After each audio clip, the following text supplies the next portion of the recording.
எல்லாருக்கும் வணக்கங்க. இப்போது உலகியல் மாற்றங்களுக்கான காரணம் என்ன என்ற தலைப்பில் உங்கள்கிட்ட பேசலாம்னு வந்திருக்கேன். பாலைவனத்தில் மழை பெய்யுது. மழை பெய்ய வேண்டிய இடத்துல பாலைவனமாக ஆகிட்டு இருக்கு.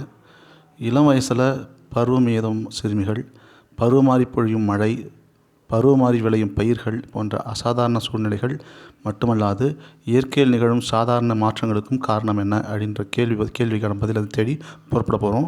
அந்த கேள்விகளுக்கான ஒரே பதில் வந்து நாகரிகங்கள் வெளிப்படும் ஒளி கதிர்வீச்சு தான், அதாவது மின்காந்த கதிர்வீச்சு தான், எலக்ட்ரோமேட்டிக் ரேடியேஷன் தான்.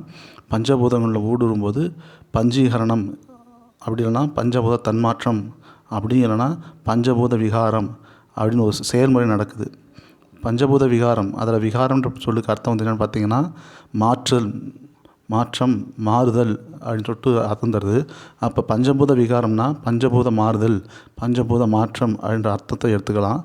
உதாரணத்துக்கு சூரியனிலிருந்து வரும் புவிக்கு வரும் கதிர்வீச்சு வந்து ஒரு பஞ்சபூத கூட்டின் மீது விழும்போது அது சூரிய கதிர்வீச்சு ஒரு வினைமாற்றியாக, வினையூக்கியாக செயல்பட்டு அந்த பஞ்சபூத கூட்டினுள் உள்ள பஞ்சபூதங்கள் வெளிப்பட்டு சுவை, ஊறு, ஒளி, ஓசை, நாற்றமாக வெளிப்பட்டு அந்த பஞ்சபூத கூட்டை அருகில் உள்ள சார்ந்துள்ள பஞ்சபூத கூடுகளுடன் மாற்றத்தை விளைவிக்கிறது. உதாரணமாக சூரிய ஒளியானது தாவரத்தினுள்ள படும்போது ஒளிச்சேர்க்கை நடைபெற்று அயனியாதல் அப்படின்னு சொல்லக்கூடிய அயனைசேஷன் என்ற செயல்முறை தாவரத்தினுள்ள வந்து ஒவ்வொரு பாகங்களிலும் வெளிப்பட்டு தாவர அணுவில் உள்ள எலக்ட்ரான் தாவல் எனும் செயல்முறையால், அதாவது அயனியாதல் நடைபெறும்போது தாவிய எலக்ட்ரான்கள் ஆற்றலை தாவரத்திற்கு வெளியே வெளிப்படுத்துகின்றன. அதாவது அந்த தாவரத்தோட 50 விகிதாச்சாரத்துக்கு ஏற்றவாறு சுவை, ஊறு, ஒளி, ஓசை, நாற்றமாக வெளிப்படுத்துகிறது. மாணிக்க வாசகர் இதனால் தான் என்ன சொன்னார், இந்த தாவர சங்கமத்துள் பிறந்திழைத்தேனே என்கிறார். திருவள்ளுவர் என்ன சொல்கிறாருன்னு கேட்டிங்கன்னா, சுவை, ஊறு, ஒளி, ஓசை, நாற்றமென இவ்வைந்தின் வகையிடுவான் கட்டே உலகு என்கிறார்.